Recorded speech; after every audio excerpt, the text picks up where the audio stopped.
ஆம் அருஸ் அதாவது இந்த சமாதான ஒப்பந்தம் ஒன்று கைச்சாத்திட இருப்பதை பற்றி நேற்று நாங்கள் கலந்துரையாடி இருந்தோம். அது தொடர்பான சில தகவல்கள் கிடைத்துக் கொண்டிருக்கின்றன. அந்த ஒப்பந்தம் கைச்சாத்திடுவதற்கு தயார்படுத்தல்கள் நடைபெற்றுக் கொண்டிருப்பதாகவும், அது சுவிட்சர்லாந்திலே நடைபெற இருப்பதாகவும், அதே வேளையிலே இந்த ஈரான் வந்து சுதந்திரமாக எண்ணெய் விற்கலாம், சுதந்திரமாக இப்போதைக்கு தன்னுடைய வர்த்தக நடவடிக்கைகளை செய்யலாம் என்ற ஒரு தகவலை அமெரிக்க அதிபர் அறிவித்திருக்கிறார். ஆனால் அதே வேளையிலே இந்த ஒப்பந்தம் உருவாவதற்கு இன்னும் ஒரு நாள் இருக்கின்ற சூழ்நிலையிலே ஆம், ஈரான் ஒரு நிபந்தனை விதித்திருக்கிறது. இஸ்ரேல் வந்து லெபனானிலே ஆக்கிரமிக்கப்பட்ட இடங்களிலிருந்து விலக வேண்டும். அப்படி விலகினால்தான் யுத்த நிறுத்தம் சாத்தியப்படும் அல்லது சமாதான ஒப்பந்தம் சாத்தியப்படும் என்று சொல்லியும், அதே வேளையே நெத்தன்யாகு அறிவித்திருக்கிறார், இஸ்ரேலிய படைகள் இஸ்ரேல் வெற்றி பெற்றுள்ளது, ஈரானுக்கு எதிராக வெற்றி பெற்றுள்ளது. இஸ்ரேலிய படைகள் தாங்கள் இதுவரை ஆக்கிரமிக்கப்பட்ட என்று சொல்லி பாருங்கள, தாங்கள் இதுவரை பிடித்த இடங்களிலிருந்து விலக மாட்டோம் என்றும் அந்த முரண்பாடு ஒன்றும் இதுக்குள்ளே இருக்கிறது. சமாதான ஒப்பந்தத்தின் முன்னேற்றம் என்ன? இந்த நான் கடைசியாக கூறிய இந்த இஸ்ரேலினுடைய நிலைப்பாட்டினால் இந்த சமாதான ஒப்பந்தம் கையெழுத்திடுவதில் எதுவும் பாதிப்பு ஏற்படுமா? சமாதான ஒப்பந்தத்தை இப்போது எல்லோரும், அமெரிக்கா மட்டுமல்ல, ஈரான் மட்டுமல்ல, எல்லா நாடுகளும் இப்போது அந்த சமாதான ஒப்பந்தம் பெற வேண்டும் என்பதில் தான் ஆர்வமாக இருக்கிறார்கள். இப்போ பிரான்ஸ்ல இடம்பெறுகின்ற அந்த G7 மாநாட்டின் போது கூட எல்லோரும் ஒருமித்த குரலில் இந்த ஈரானுக்கும் அமெரிக்காவுக்கும் இடையிலான உடன்பாடு உறுதி செய்யப்பட வேண்டும், கைச்சாத்திடப்பட வேண்டும், நடைமுறைக்கு வர வேண்டும் என்று விரும்புகிறார்கள். ஒரே ஒரு நாட்டை தவிர, அதாவது இஸ்ரேல். இஸ்ரேல் இதனை எப்பாடுபட்டாவது குழப்ப வேண்டும் என்பது இஸ்ரேலுக்கு மிகப்பெரிய தேவையாக இருக்கின்றது. அது நெத்தனியாவுடைய அரசியல் நலன் சார்ந்தது. இது தொடர்பாக இஸ்ரேலின் சேனல் 12 கூறியிருக்கிறது என்று சொன்னால், இஸ்ரேல் அமெரிக்காவுடன் கேட்டதாகவும் அந்த உடன்பாடு தொடர்பான அந்த ஆவணத்தை தங்களுக்கு தரும்படி, ஆனால் அமெரிக்க அதிபர் அதை மறுத்து விட்டதாகவும் அந்த சேனல் கூறியிருக்கின்றது. அதற்கு இஸ்ரேல் கூறியது என்னென்று சொன்னால், தங்களுக்கு என்ன அந்த உடன்பாட்டில் இருக்கிறது என்பது தெரியாது, தங்களை வெளியே வைத்திருக்கிறார்கள் என்று கூறியிருக்கிறார்கள். அதே சமயம் இந்த ஊடகங்கள் போட்டிருக்கிறது, ட்ரம்ப் கூறினார் நெத்தனியாவை பற்றி அவர் ஒரு காம்ப்ளிகேட்டட் மேன் என்று சொல்லி. அதே அதுவும் அமெரிக்கா இந்த உடன்பாட்டை இஸ்ரேலுக்கு மறைப்பதற்கான காரணம் என்றும் கூறியிருக்கிறார்கள். ஆனால் சுவிட்சர்லாந்தின் வெளிவார அமைச்சகம் கூறியிருக்கின்றது, அங்கு அதாவது சுவிட்சர்லாந்தில் வெள்ளிக்கிழமை இந்த உடன்பாட்டை கையெழுத்திடுவதற்கான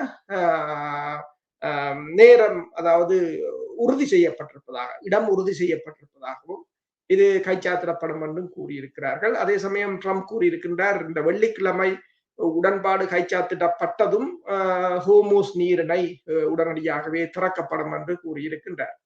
அதே சமயம் இந்த உடன்பாட்டில் என்ன இருக்கிறது என்பது தொடர்பாக மேலதிக தகவல்களாக அதை உள்ளக தகவல்களை அறிந்து பல ஊடகங்களும் கொண்டு வந்திருக்கின்றன. அதாவது ஈரானும் அமெரிக்காவும் மற்றும் அவற்றின் கூட்டணிகளும் லெபனான் உட்பட எல்லா போர் முனைகளிலும் போர் நிறுத்தத்தை மேற்கொள்ள வேண்டும் என்றும், அணு ஆயுதங்கள் உருவாக்கவோ அல்லது கையகப்படுத்தவோ மாட்டோம் என்று ஈரான் உறுதிப்படுத்தி இருக்கிறதாகவும், எதிர்கால பேச்சுவார்த்தைகளில் ஈரானின் செறிவூட்டப்பட்ட யுரேனியம் கையிருப்பு குறித்து பேச இருதரப்பினரும் ஒப்புக்கொண்டிருக்கிறார்கள். அதாவது யுரேனியத்தை இப்போதைக்கு இந்த உடனடியாக தர வேண்டும் அல்லது ஒப்படைக்க வேண்டும், அதை விதிவிலக்காக விட்டிருக்கிறார்கள். பேச்சுவார்த்தைகளின் போது ஈரான் தனது தற்போதைய அணுசக்தி திட்டத்தை தொடரலாம் என்றும் கூறியிருக்கிறார்களா. பேச்சுவார்த்தையின் போது அமெரிக்கா புதிய தடைகளையும் பிராந்தியத்தில் இராணுவ குவிப்பையும் தவிர்க்க வேண்டும் என்று கூறியிருக்கிறார்கள். மற்றது 60 நாட்களுக்குள் ஹோர்முஸ் நீரிணை வந்து தடையற்ற மற்றும் பாதுகாப்பான வர்த்தக கப்பல்கள் போக்குவரத்துக்கான பகுதியாக உருவாகுவதை ஈரான் உறுதி செய்ய வேண்டும் என்று சொல்லியும், புரிந்துணர்வு ஒப்பந்தம் நடைமுறைக்கு வந்தவுடன் முடக்கப்பட்ட ஈரானிய நிதியை அமெரிக்கா விடுவிக்கும் என்றும், ஒரு இறுதி ஒப்பந்தம் ஏற்பட்டப்பட்டால் அமெரிக்கா 30 நாட்களுக்குள் தனது படைகளை திரும்ப பெற்று ஈரான் மீதான அனைத்து தடைகளையும் நீக்கும் என்றும், ஒரு இறுதி ஒப்பந்தத்தில் ஈரானுக்கு $300 பில்லியன் புனரமைப்பு நிதி வழங்கப்படும் என்றும், பேச்சுவார்த்தைகளின் போது ஈரான் எண்ணெய் விற்க அனுமதிக்கப்படும் வகையில் அமெரிக்கா தற்காலிக தடைகளை விலக்கும் என்று சொல்லியும், ஓமான் மற்றும் வளைகுடா நாடுகளை உள்ளடக்கிய மேலதிக பேச்சுவார்த்தைகளில் கடல்சார் மற்றும் கப்பல் போக்குவரத்து ஏற்பாடுகள் குறித்து விவாதிக்கப்படும் என்றும், ஈரானின் அணுசக்தி திட்டம் உள்ளிட்ட இறுதி ஒப்பந்தம் குறித்து 50 நாட்களுக்குள் பேச்சுவார்த்தை நடத்த இந்த கட்டமைப்பு இந்த உடன்பாடு வலியுறுத்துகிறது என்றும் கூறியிருக்கிறார்கள். அதே சமயம் அமெரிக்க அதிபர் கூறியிருக்கின்றார், அந்த 300 பில்லியன் டாலர்கள் அது பொய்யான செய்தி என்றும் கூறியிருக்கின்றார். ஆனால் அதனை ஏடி வான்ஸ், அமெரிக்காவின் துணை அதிபர் கூறியிருக்கின்றார், இல்லை இல்லை, நாங்கள் அது ஒரு நிதி, அது அமெரிக்காவுக்கும் அல்லது இந்த கூட்டணி நாடுகளுக்கும் ஈரானுக்கும் இடையிலான ஒரு நிதி முகாமைத்துவ கட்டமைப்பாகத்தான் அது இருக்கும் என்று கூறியிருக்கின்றார்கள். இதே சமயம் எம்பிசட் என்று, அதாவது யுஏஇ தலைவர் இப்போது எகிப்துக்கு 2 விமானங்கள் நிறைய விஐபி விமானங்களில் போய் இறங்கி இருக்கின்றார். அங்கு அவர் பேச்சுவார்த்தை நடத்திய பிற்பாடு அவரும் இப்போது அந்த G7 மாநாட்டில் கலந்து கொண்டிருப்பதாக கூறப்படுகின்றது. அப்ப எல்லா நாடுகளும் இப்போது இந்த போரை முடிவுக்கு கொண்டு வருவதற்கு எல்லோருடனும் பேசுகின்ற ஒரு நிலை என்று ஏற்பட்டிருக்கின்றது என்று சொன்னால், இந்த போரினால் அவ்வளவு தூரத்துக்கு எல்லா நாடுகளும் தான் பாதிக்கப்பட்டிருக்கின்றன. இந்த இடத்துல ஒரு கேள்வி ஒன்று என்னவென்றால், பொதுவாக ஒரு அமைதி ஒப்பந்தம் ஏற்படுத்தப்பட்டால் அதனை கண்காணிப்பதற்கான ஒரு குழு அல்லது ஒரு அமைதிப்படை அல்ல ஐநா அமைதிப்படை இவ்வாறு ஒன்று ஏற்படுத்தப்படுவது வழமை. இல்லை என்றால் அதனை யார் கண்காணிப்பது, என்ன நடக்கின்றது என்பது தெரியாது. இந்த ஒப்பந்தத்திலே அவ்வாறு கண்காணிப்பு குழு அல்லது அமைதிப்படை அல்லது ஐநா தலையீடு அல்லது இந்த ஏதோ இந்த அரபு அல்லது மேற்குலகம் சேர்ந்த கூட்டு நாடுகளின் படைகள் கண்காணிக்கும் என்பதை பற்றி ஏதாவது ஷரத்துக்கள் இருப்பதாக தெரிகிறதா?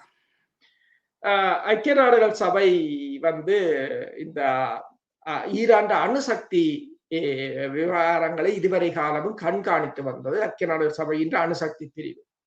ஆனால் அவர்கள்தான் பெருமளவான உளவு தகவல்களை இஸ்ரேலுக்கு வழங்கியதாகவும் இஸ்ரேல் அவர்களுக்கு ஊடுருவி இருப்பதாகவும் பிறகு ஈரான் குற்றம் சாட்டியிருந்தது. குரோசியை கூட அவர்கள் நாட்டுக்குள் வருவதற்கு அனுமதிக்க மறுத்திருந்தது ஈரான். இந்த பேச்சுவார்த்தை உங்களுக்கு தெரியும், இந்த கடந்த வாரம் ட்ரம்ப் இந்த உடன்பாட்டை அறிவித்த போது ரஷ்யாவும் சீனாவும் ஒன்றை கூறியது, இந்த உடன்பாட்டை இறுதி செய்த பிற்பாடு பாதுகாப்பு சபையில், ஐக்கிய நாடுகள் சபையின் பாதுகாப்பு சபையில் கொண்டு வந்து பாதுகாப்பு சபையின் ஊடாக அது ஒரு உத்தியோகபூர்வமாக அங்கீகரிக்கப்பட்ட உடன்பாடாக மாற்ற வேண்டும் என்று. ஆனால் அமெரிக்கா அதை விரும்பவில்லை. ஏனென்று சொன்னால், ஐக்கிய நாடுகள் சபையின் பாதுகாப்பு சபையில் கொண்டு போய் வீட்டோ அதிகாரம் இல்லாமல் அதை நிறைவேற்றப்பட்டால் அது அமெரிக்காவுக்கு எதிர்காலத்தில் ஒரு தாக்குதலை நடத்துவதற்கோ அல்லது எல்லாவற்றுக்கும் ஒரு பாதகமாக முடியும். அமெரிக்கா அதை மதிக்கப் போவதில்லை, அது வேறு விடயம். இல்லாவிட்டாலும் ஒரு பாதகமாக அமையும் என்பதால் ரஷ்யா தான் இதை கூறியதை வரிய சீனாவும் ரஷ்யாவும் இவ்வாறு அதை செய்ய வேண்டும் என்று. ஆனால் அமெரிக்காவும் எதையும் பேசவில்லை, ஈரானும் எதையும் பேசவில்லை. ஏனென்றால் ஐக்கிய நாடுகள் சபை உங்களுக்கு தெரியும், இந்த தற்போது இடம்பெற்று வருகின்ற உக்ரைன் போராக இருக்கலாம், காசா இடம்பெற்ற போராக இருக்கலாம், ஈரான் போராக இருக்கலாம், எந்த ஒரு போரிலும் போது ஐக்கிய நாடுகள் சபை எந்த ஒரு காத்திரமான பங்கை ஆற்றவும் இல்லை. ஐக்கிய நாடுகள் சபையில எந்த விதிகளையும் யாரும் மதிக்கவும் இல்லை என்ற நிலை இருக்குது.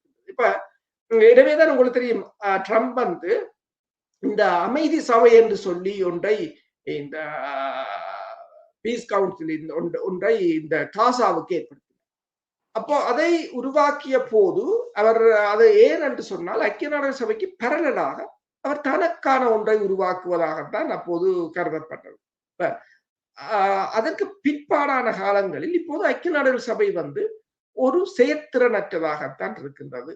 எனவேதான் இப்போது பிரான்சில் நிற்கின்ற இந்திய பிரதமர் மோடி கூட கூறியிருக்கின்றார், ஐக்கிய நாடுகள் சபையின் பாதுகாப்பு சபை மறுசீரமைக்கப்பட வேண்டும் என்று கூறியிருக்கின்றார்.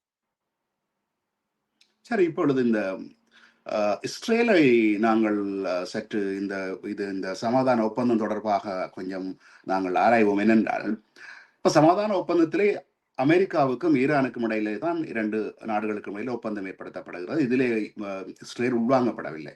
இஸ்ரேல் தொடர்ந்தும் லெபனானுடன் தாக்குதல்கள் செய்து கொண்டிருக்கிறது. இப்போ அமெரிக்காவுக்கும் ஈரானுக்கும் இடையிலான ஒப்பந்தத்தின்படி அமெரிக்கா இந்த யுத்தத்திலிருந்து வெளியேறிவிட்டது. மத்திய கிழக்கிலிருந்து தனது படைகளையும் ஆயுதங்களையும் விலக்கி கொண்டு விட்டது என்று வைத்துக் கொள்வோம். இப்போது நடந்து கொண்டிருக்கின்ற சூழ்நிலையில் தொடர்ந்து இஸ்ரேலுக்கும் ஈரானுக்கும் இடையிலான யுத்தம் தொடங்குவதற்கு அல்லது தொடர்வதற்கான சந்தர்ப்பங்கள் இருக்கிறது அல்லவா? தொடருமாக இருந்தால் ஹிஸ்புல்லாவும் தாக்குதலை தொடங்கும், சேரம் சவுதிகளும் கூட தாக்குதலை நடத்தலாம். ஈரான் தொடர் தாக்குதல் நடத்தினால் ஈரான் மத்திய கிழக்கு நாடுகளில் அமெரிக்க தளங்களை தவிர்த்து இனிமேல் இல்லைத்தானே என்று வைத்துக் கொண்டு இஸ்ரேல் மீது தாக்குதல் கொடுக்கிற சந்தர்ப்பம் இருக்கிறது அல்லவா? அதே நீங்கள் சொல்வது போலதான் இஸ்ரேலை பொறுத்தவரையில் இஸ்ரேல் என்ன பாடுபட்டாவது இந்த உடன்பாட்டை இல்லாது செய்து விடுவதற்கு முயன்று கொண்டிருக்கிறது.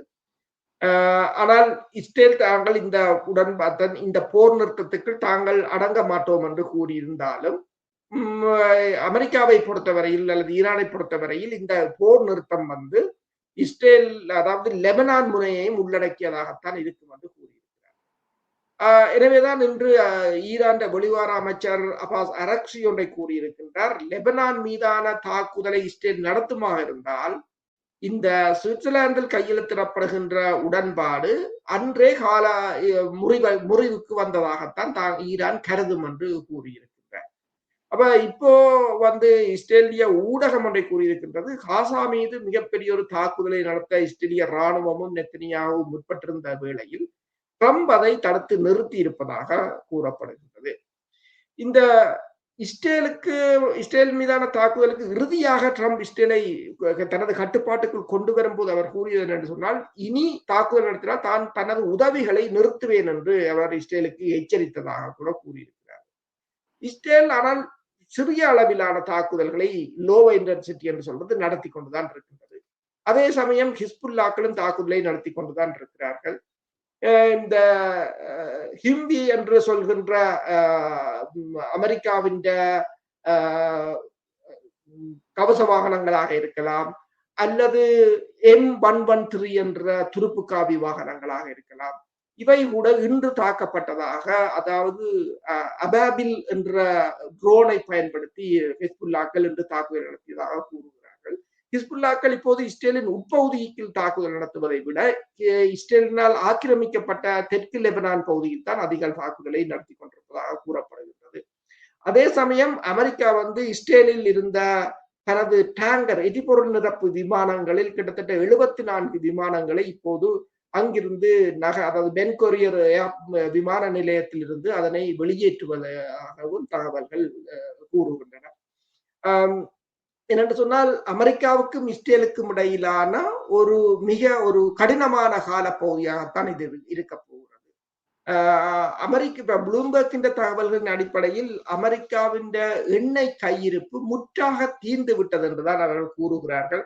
அவர்கள் என்ன கூறுகிறார்கள் என்று சொன்னால், அமெரிக்காவின் எண்ணெய் கையிருப்பு 43 வருடங்களுக்கு இல்லாத அளவுக்கு குறைந்திருக்கிறது என்று சொல்லி, அதாவது 1983ஆம் ஆண்டு நிலைக்கு சென்றிருக்கிறது என்று சொல்லியும், 172 மில்லியன் பேரல்களை வெளியில் எடுத்துத்தான் இந்த எண்ணெய் விலையை அவர்கள் $100 கீழே நடுக வைத்திருந்தார்கள் என்றும், அதனால் அமெரிக்காவின் எண்ணெய் இருப்பு 243 மில்லியன் பேரல்களாக குறைந்திருக்கின்றது.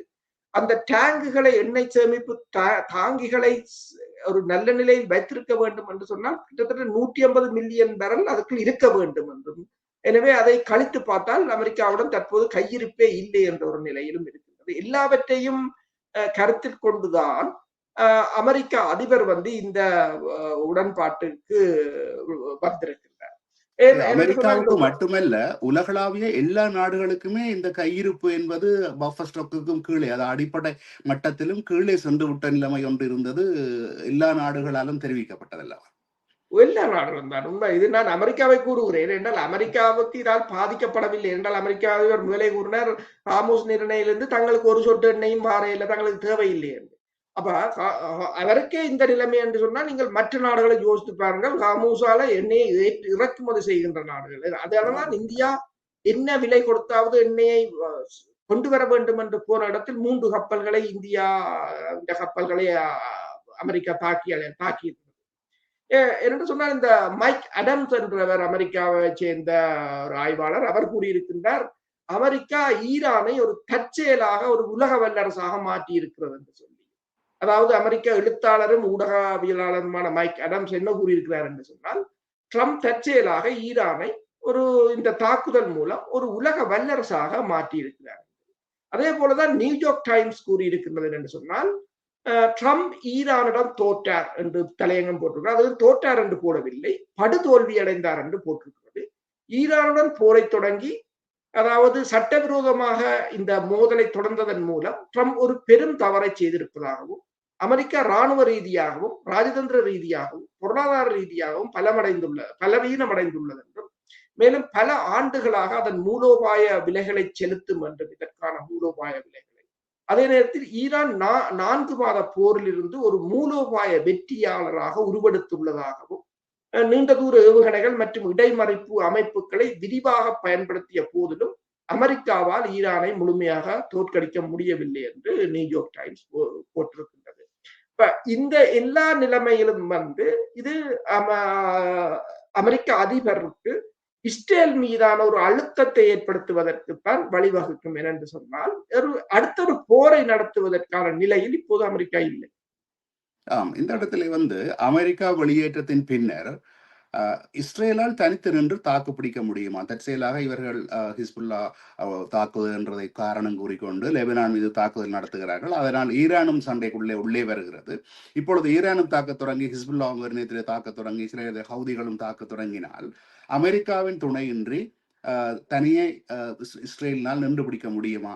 வெறும் ஆயுதங்களை உதவியாக மட்டும் வைத்துக் கொண்டு. அதுதான் என்றால், அமெரிக்கா முற்றாக நிறுத்தமாக இருந்தால் ஒரு வாரம் கூட இஸ்ரேலால் தாக்கு பிடிக்க முடியாது. அதுதான் நிலைமை. அதாவது நிதி உதவியாக இருந்தாலும் சரி, இராணுவ உதவியாக இருந்தாலும் சரி, அள்ளி வழங்கியது அமெரிக்கா தான். ஈரான் ஒன்றைத்தான் கூறியிருந்தது. ஈரான் தொடர்பாக ஆய்வாளர்கள் கூறும்போது, ஈரான் கொரம் ஷஹர் 4 என்ற ஏவுகணை கிட்டத்தட்ட 25 கிலோ வெடிமருந்துகளை, 8,000 குண்டுகளை ஒரு ஏவுகணை சுமந்து செல்லக்கூடியது. அதை மறைக்கவும் முடியாது. அது குண்டுகளை அதாவது காற்று மண்டலத்துக்கு மேலே குண்டுகளை வெளியேற்றிவிடும். அதுக்கப்புறம் மறைக்க முடியாது. 1000 ஏவுகணைகள் இஸ்ரேலில் இருக்கிற அத்தனை தளங்களையும் அழிக்க போதுமானது என்று கூறியிருக்கிறார்கள். அப்ப இஸ்ரேல் ஒரு சிறிய நாடு, கிட்டத்தட்ட ஈரான் 80 மடங்கு, இஸ்ரேலை போல 80 மடங்கு. அப்ப இஸ்ரேல் எவ்வளவு அடித்தாலும் அது ஈரானில் ஏற்படுகிற சேதத்தை விட ஈரான் அடிக்கிற சேதம் கூடவாக இருக்கு. அதை தடுப்பதற்குமோ அல்லது திருப்பி தாக்குவதற்குமோ இஸ்ரேலிடம் அவ்வளவான வலிமை இப்போது இல்லை. ஏன், அமெரிக்கா உதவி செய்த நிலையில் கூட இஸ்ரேலால் போரில் தாக்கு பிடிக்க முடியாத நிலைமைதான் இருந்தது என்று சொன்னால், F-15 விமானங்கள் தான் நீண்ட, அதாவது ஆழ ஊடுருவும் விமானங்கள், நீண்ட தூர பயணத்தை மேற்கொள்கிற விமானங்கள். அந்த விமானம் வீழ்ந்த பிற்பாடு உங்களுக்கு தெரியும், கடந்த வாரம் இடம்பெற்ற சண்டையில் இஸ்ரேலும் சரி அமெரிக்காவும் சரி ஏவுகணைகளைத்தான் பெருமளவில் பயன்படுத்தினார்களே தவிர விமானங்களை பெருமளவில் பயன்படுத்தவில்லை. இப்ப இந்த நிலையில் இஸ்ரேலால் ஈரானுடன் தாக்கு பிடிப்பது என்பது அமெரிக்காவின் உதவி இல்லாமல் நினைத்து பார்க்க முடியாது ஒன்றுதான். இந்த இடத்திலே ஒரு கேள்வி என்னவென்றால், பொதுவாக இப்ப மக்கள் மத்தியிலே பெட்ரோல் விலை குறைகிறது, பொருட்களின் விலைகள் குறைய போகின்றது, ஒரு மகிழ்வான செய்தியாகத்தான் இந்த சமாதான ஒப்பந்தம் இருக்க போகிறது.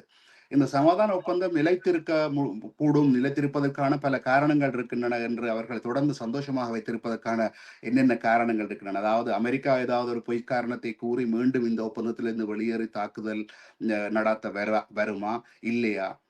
அல்லது இந்த இஸ்ரேலின் தூண்டுதலினால் மீண்டும் இந்த அமெரிக்கா உள்வருவதற்கான சந்தர்ப்பம் இருக்கிறதா? ஒரு கால அவகாசத்தை எடுத்துக்கொள்கிறதா என்று சந்தேகமாக மக்களிடம் இருக்கக்கூடும் அல்லவா? இது நிரந்தரமானதா என்பதை அதை ஒரு சற்று விளக்க முடியுமா? நீங்கள் சொல்வது சரிதான். என்னென்று சொன்னால், அமெரிக்காவை நம்ப முடியாது. அவர்கள் பேச்சுவார்த்தை நடத்தி கொண்டிருந்தாலும் சந்தர்ப்பம் கிடைத்தால் தாக்குவார்கள். இது ஈரானுக்கும் தெரிய வேண்டும். கடந்த 2 தாக்குதல்களும் பேச்சுவார்த்தைகளில் அவர்கள் இருந்த போதுதான் தாக்கினார்கள். எனவேதான் ஈரான் இந்த முறை மிகவும் கடுமையாக நடந்து கொண்டது. எந்தவித சட்ட விதிகளையும் அவர்கள் மதிப்பதில்லை. தங்களுக்கு வசதி கிடைக்கிறார் என்று ஈரானை சுவிட்சர்லாந்தில் கையெழுத்திடுகிற நேரத்தில் கூட ஈரான் அரசை வீழ்த்துவதற்கு ஒரு சந்தர்ப்பம் கிடைத்தது என்றால் அமெரிக்கா உடனே அதை செய்யும். இது இயலாத கட்டத்தில் தான் அவர்கள் அதை அந்த நிலைக்கு வந்திருக்கிறார். அப்ப இதை தக்க வைக்க வேண்டும் என்று சொன்னால் ஈரான் இன்னும் பலமாக இருக்க வேண்டும். அதுதான் ஈரானுக்குள்ள ஒரே தெரிவாக இருக்கின்றது. ஏனைய நாடுகளும் இப்போது ட்ரம்ப் G7 மாநாட்டில் கலந்து கொண்ட போது ஒன்றை பேசியிருக்கிறார். நேட்டோ நாடுகள் தனக்கு உதவி செய்யவில்லை, ஆனால் நேட்டோ நாடுகளின் உதவி இன்றி தான் இந்த போரை வெற்றி பெற்றிருக்கிறேன் என்று கூறுகிறார். இப்ப நீங்கள் முதல் கூறியது போல, அதாவது பெஞ்சமின் நெத்தனியாவு தாங்கள் இந்த போரை வெற்றி பெற்றதாக கூறியது போல ஆளுக்கால் வெற்றியை கொண்டாடி கொண்டிருக்கிறார்கள். ஆனால் ஆனால் இந்த போரை நேட்டோ நாடுகளோ அல்லது அமெரிக்காவுடைய ஏனைய கூட்டணி நாடுகளோ அதில் பங்கெடுக்காமல் விட்டதுக்குரிய காரணமும் அதுதான். ஏனென்றால் அவர்களுக்கு இந்த போரின் போக்கு எவ்வாறு போகும், அது மட்டுமல்லாது அவர்கள் பங்கெடுத்தால் நாளைக்கு இந்த பொருளாதார ரீதியாக மேலும் மிகப்பெரிய ஒரு அழிவை சந்திக்க வேண்டி வரும் என்றுதான் இருக்கிறது. இந்த இடத்துல G7 மாநாட்டுக்கு சென்றிருந்த ட்ரம்பை பெரிதாக இந்த மற்ற நாட்டு தலைவர்கள் செங்கம்பளம் கொடுத்து வழக்கமாக வரவேற்பது போல வரவேற்கவில்லை என்றும், அதே வேளையிலே அந்த G7 மாநாட்டிலே இந்திய பிரதமர் மோடிக்கும் ட்ரம்புக்கும் இடையிலே பெரிசா இந்த இருவரும் முகம் கொடுத்து பேசவில்லை என்றும் கூட தகவல்கள் தெரிவிக்கின்றன. இந்த G7 மாநாட்டிலே இருந்து ட்ரம்ப் கற்றுக்கொள்வதற்கு நிறைய இருக்கின்றது அல்லவா? உண்மைதான். நீங்கள் G7 மாநாட்டை பார்த்தீர்கள் என்று சொன்னால் அதில் எல்லோரும் மனக்கசப்பான ஒரு நிலையில் தான் அதில் பங்கு பெற்றி இருக்கிறார்கள். முன்னே போல எல்லோரும் ஒரு கூட்டணியாக, நாங்கள் எல்லோரும் ஒரு கூட்டணி என்ற ஒரு அந்த ஒரு அந்நியோன்யம் அதில் ஒரு மிஸ்ஸிங்காகத்தான் இருக்கிறது. இந்த G7 நாடுகள தலைவர்கள அந்த குரூப் போட்டோ இருக்கும். அதுக்கு கூட மோடியும் ட்ரம்பும் வந்து ஒருவரை ஒருவர் அவாய்ட் பண்ணி, அதாவது இக்னோர் பண்ற என்றுதான் கூறியிருந்தார்கள், தவிர்க்க முற்பட்டிருந்தார்கள் நேர சந்திப்பது. ஆனால் அதன் பிற்பாடு அந்த மீட்டிங் நடந்த ஹோலில் வந்து அவர்கள் இருவரும் சந்தித்து கதைத்திருந்தார்கள். உக்ரைன் அதிபர் ஜெலன்ஸ்கியும் அங்கு வந்திருந்தார். அவரும் ட்ரம்ப் அவரையும் மதிக்கவில்லை, அவரையும் பொருட்படுத்தவில்லை என்று கூறினார்கள். ஆனால் பிறகு பிரான்ஸ் அதிபர் அவரிடம் கேட்டிருந்தார், நீங்கள் கட்டாயம் ட்ரம்பை வண்டு வண்ணாக நீ சந்திக்க வேண்டும் என்று சொல்லி பிறகு சந்தித்திருப்பதாக கூறப்படுகிறது. நீங்கள் கூறியது போலதான் ஏனையவர்களும் முன்னைய போல ட்ரம்புடன் பெரிதாக அந்நியோன்யமாக அங்கு இருக்கவில்லை. இந்தியாவுக்கு இப்போ ஒரு மிகப்பெரிய பிரச்சனை என்னென்று சொன்னால், இந்த இந்தியாவின் 3 கப்பல்கள் தாக்கப்பட்டது. அந்த 3 கப்பல்களில் தாக்கப்பட்டது. அதில் இறந்தவர்களில் ஒருவர் வந்து அந்த ஒரு கப்பலின் பிரதம பொறியியலாளர், 2 பேர் மாலுமிகள். ஆனால் அமெரிக்கா வந்து ஒரு மன்னிப்பு கேட்கவும் இல்லை, அது தொடர்பாக ஒரு வருத்தம் தெரிவிக்கவும் இல்லை என்றது இந்தியாவிலே இப்போது மிகப்பெரிய ஒரு கொந்தளிப்பாக மாறி இருக்கிறது. அவர்கள் ஒன்றை கூறுகிறார்கள் என்று சொன்னால், இது அமெரிக்கா அதற்கு ஒரு இழப்பீட்டை தர வேண்டும் என்று சொல்லியும், பொதுமக்களின் கப்பல் என்று தெரிந்தும் அதை தாக்கியது என்றும், தாக்கி கப்பலில் இருந்தவர்கள் கடலில் வீழ்ந்த போது அவர்களுக்கு உதவியை கூட அவர்கள் வழங்கவில்லை என்று சொல்லியும் சொல்லியிருக்கிறார்கள். அதே சமயம் இந்தியாவில் இருக்கின்ற மேஜர் ஜெனரல் பக்ஷி, அவர் வந்து தொடர்ச்சியாக இந்தியா தொடர்பாக பேசுறவர். இந்த முறை அவர் கடும் காட்டமாக அமெரிக்காவுக்கு எதிராகத்தான் பேசியிருந்தார். அவர் ஒரு ஓய்வு பெற்ற ராணுவ உயர் அதிகாரி. அவர் கூறினார் என்னென்று சொன்னால், சீனாவின் எத்தனையோ கப்பல்கள் போய் எண்ணெயை ஏற்றி கொண்டு வந்தன. ஈரானில் இருந்து வழங்கப்படுகின்ற எண்ணெயில் 90% எண்ணெய்கள் சீனாவுக்குத்தான் போகின்றன. ஆனால் சீனாவின் கப்பல்களையோ அல்லது ரஷ்யாவின் கப்பல்களையோ அமெரிக்கா கடற்படை தொடவில்லை. ஆனால் இந்தியாவின் கப்பல்களை 3 கப்பல்களை தொடர்ச்சியாக அடித்தது என்றது தங்களுக்கு மிகப்பெரிய ஒரு ஏமாற்றத்தை அளித்திருப்பதாக கூறியிருக்கிறார்கள். இதுதான் அந்த மோடிக்கும் ட்ரம்புக்கும் இடையிலான அந்த G7 மாநாட்டில் இருவரும் ஒருவரை ஒருவர் தவித்துக் கொண்டதற்கான காரணமாக கூட இருக்கலாம். சரி, இப்ப நாங்கள் நேற்று கூறிய அந்த விமானம் விழுந்தது சம்பந்தமான கொஞ்சம் மேலதிக தகவல்களுடன் பெறுவோம். அந்த விமானம் B-52 வகையைச் சேர்ந்த போயிங் நிறுவனத்தினால் தயாரிக்கப்பட்ட 1952ஆம் ஆண்டிலிருந்தே பாவனையில் இருக்கக்கூடிய அந்த அணுகுண்டை தாங்கி செல்லக்கூடிய விமானம். நான் நினைக்கிறேன் அது இன்று வரையில் விபத்து நடந்ததான தகவல்கள் இல்லை. அவ்வளவுக்கு பாதுகாப்பான ஒரு இத்தனைக்கு ப்ரொப்பல்லர் என்ஜின் பொருத்தப்பட்ட ஒரு நீண்ட காலம் சேவையில் இருக்கின்ற மிகவும் பாதுகாப்பான விமானம். அதே வேளையில் உக்ரைனிலும் வேறொரு விமானம் விழுந்ததாக தகவல் இருக்கிறது. இவ்வளவு பாதுகாப்பான விமானம் விழுந்து 8 பேர் இறந்திருக்கிறார்கள். அதில் இருந்தவர்கள் 7 பேர் காப்பாற்றப்பட்டதாக தகவல். நேற்று நாங்கள் இதை பற்றி சற்று ஆராய்ந்திருந்தோம். இன்று வரை உங்களுக்கு ஏதாவது தகவல்கள், இது ஏதாவது சதியாக இருக்குமா அல்லது என்ன காரணத்தால் இந்த விபத்து ஏற்பட்டிருக்கலாம் இவ்வளவு பாதுகாப்பான விமானத்துக்கு என்று எதுவும் தகவல்கள் உள்ளனவா? அமெரிக்காவுக்குள் மிகப்பெரியொரு என்னென்று சொல்றது, மிகப்பெரியொரு உள்ளகத்திலே மிக ஒரு பலவீனமான நிலையாகத்தான் இருக்கின்றது. கிட்டத்தட்ட 3 தடவைகள் ட்ரம்ப் மீது கொலை முயற்சி மேற்கொள்ளப்பட்டிருந்தது. ஒரு தடவை அவர் காயமடைந்திருந்தார்.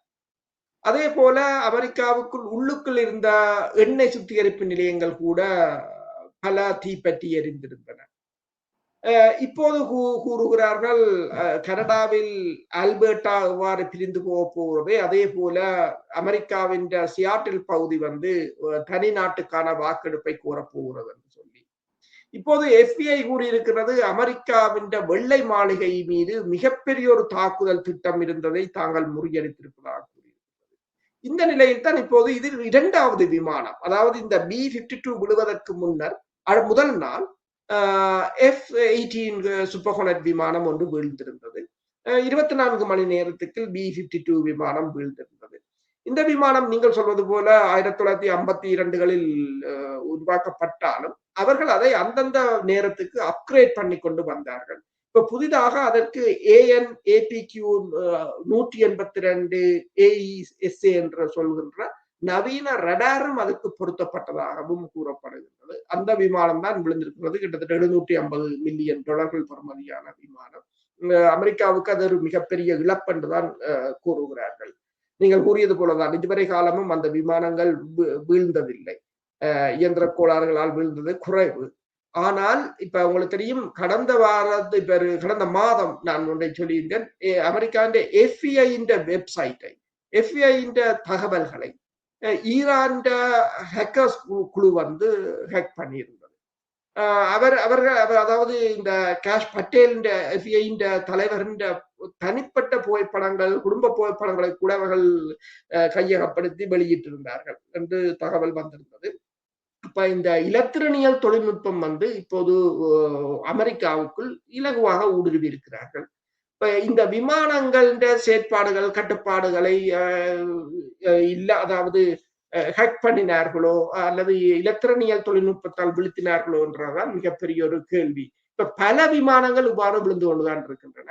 இன்றும் Su-24 என்ற விமானம் உக்ரைன் விமானம் வீழ்ந்ததாகவும் 2 விமானிகளும் கொல்லப்பட்டிருப்பதாகவும் கூறியிருக்கிறார்கள். இந்திய விமானம், பாகிஸ்தான் விமானம் என்று சொல்லி இந்த கடந்த வாரத்துக்கு கிட்டத்தட்ட நான் நினைக்கிறேன் 14 விமானங்களுக்கு மேல் வீழ்ந்திருக்கின்றன. உலகம் எல்லாரும் வீழ்ந்திருக்கின்றன. இப்ப 2025ஆம் ஆண்டு நடைபெற்ற இந்திய பாகிஸ்தான் போரின் போது இந்தியாவின் ரஃபேல் விமானத்தின் ஹொக்பிட்டை கூட ஹேக் பண்ணி அங்கு பைலட்டுகள் பேசுவதை தாங்கள் கேட்டதாக பாகிஸ்தான் விமானிகள் தெரிவித்திருந்தனர். அதாவது தொழில்நுட்பம் மிக வேகமாக வளர்ந்து கொண்டிருக்கின்றது.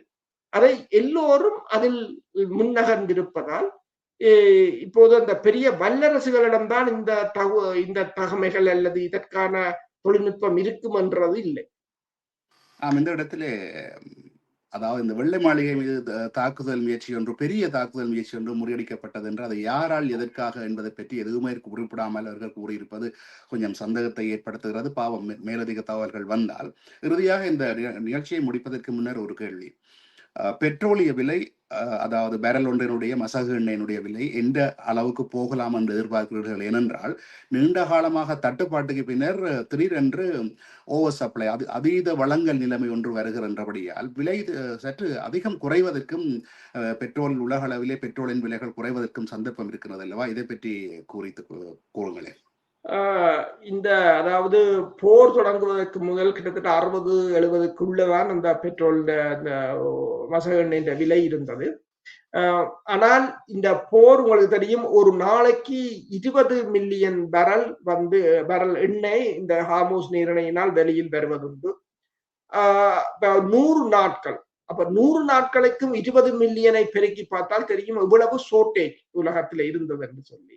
பல நாடுகள், இப்ப ஜப்பானாக இருக்கலாம், தென்கொரியாவாக இருக்கலாம், பல நாடுகள் இந்த எண்ணெய்களை கையிருப்பில் இருந்தது தான் வெளியில் விட்டிருக்கிறார்கள். இப்போது இனி வரும் எண்ணெய்களை அவர்கள் கையிருப்புக்குள் கொண்டு வர வேண்டும். அடுத்ததாக பல எண்ணெய் சுத்திகரிப்பு நிலையங்கள் முற்றாக இயங்குமா என்றும் தெரியவில்லை என்று கூறுகிறார்கள். இப்ப இப்ப கட்டார்ன்ற எல்என்ஜி கூட ஒரு பகுதி சேதமடைந்த பகுதி வந்து 5 வருடங்கள் எடுக்கும் என்றார்கள் அதை திருத்தி முடிப்பதற்கு. அவ்வாறு பல இருக்கின்றன. முன்னைய உடனடியாக முன்னைய நிலைக்கு திரும்பாது என்று கூறுகிறார்கள். அது மட்டுமல்லாது இந்த போரில் அமெரிக்கா வெற்றி கிட்டவில்லை. அப்ப அமெரிக்கா வெற்றி கிட்டாத நேரத்தில் அது எந்த நேரமும் அதாவது இந்த மத்திய கிழக்கு வந்து இனி ஈரான் ஒரு பலமான நிலையில் இருக்கின்ற மத்திய கிழக்காகத்தான் இருக்க போகுது. அப்ப அங்கு பாதுகாப்பு பிரச்சனைகள் தொடர்ந்து இருக்கத்தான் போகின்றது என்னும் போது தளம்பலாகத்தான் இருக்கு. சரி, இந்த நிகழ்ச்சியை இன்று முடிப்பதற்கு முன்னர் இப்பொழுது அதாவது உலக கால்பந்து கிண்ணம் நடைபெற்றுக் கொண்டிருக்கின்றது. அதில் ஒரு செய்தி ஒன்று, ஈரான் அமெரிக்காவின் நியூசிலாந்துக்கு எதிராக விளையாடி 2 பேருக்கும் 2-2 என்ற கோல் கணக்கிலே சமநிலையில் அந்த விளையாட்டை முடித்திருக்கிறார்கள். ஆகவே சண்டையிட்ட நாடுகள் 2 இப்போது 2லே அந்த இன்னொரு நாட்டின் விருந்தினர்கள் இருக்கிறார்கள் என்ற செய்தியை கூறிக்கொண்டு இன்றைய இந்த நிகழ்ச்சியை இத்துடன் முடிவு செய்கிறோம். மீண்டும் இன்னொரு நிகழ்ச்சியில் உங்கள் அனைவரையும் சந்திக்கும் வரை உங்களிடமிருந்து விடைபெறுகிறோம். நன்றி, வணக்கம். நன்றி, வணக்கம்.